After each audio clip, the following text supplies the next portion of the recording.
sitwasyon natin ngayon, yan ay ang kadahilanan ay ang kakulangan ng paghahanda upang harapin ang suliraning babagabag sa damdamin ng mga Pilipino, whether or not merong digmaan sa gitnang silangan o hindi. Yung pagbebenta ng bigas sa halagang 20 pesos per kilo, hindi po yan yung pinangako ni Presidente Marcos Jr. sa kanyang pag-upo bilang presidente na papababay niya ang presyo. Hindi nga natupad yan.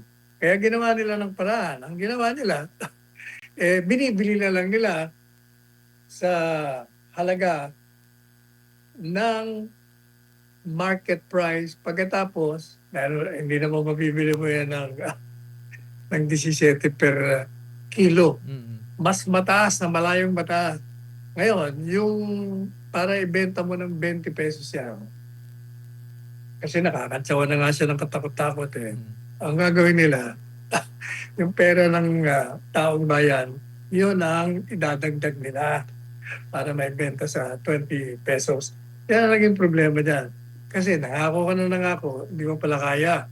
Pangalawa, ito naman parang inutil din itong si Department of Agriculture. Wala rin nagagawa. Lalong na papaluba ang kalagayan pagdating sa agrikultura.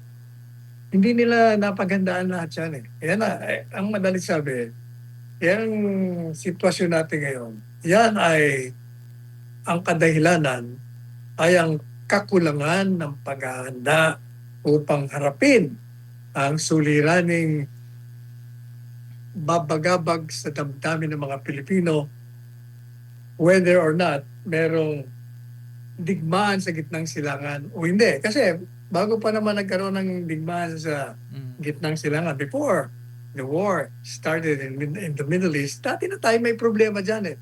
Hirap na ang taong bayan dyan, taas ang presyo. Na-aggravate nung dumating yung Middle East War.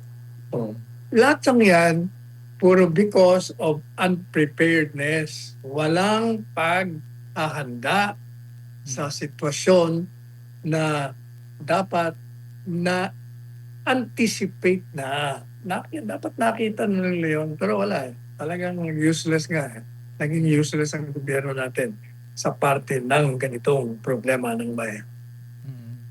Nauuna ang politika, Attorney Sal.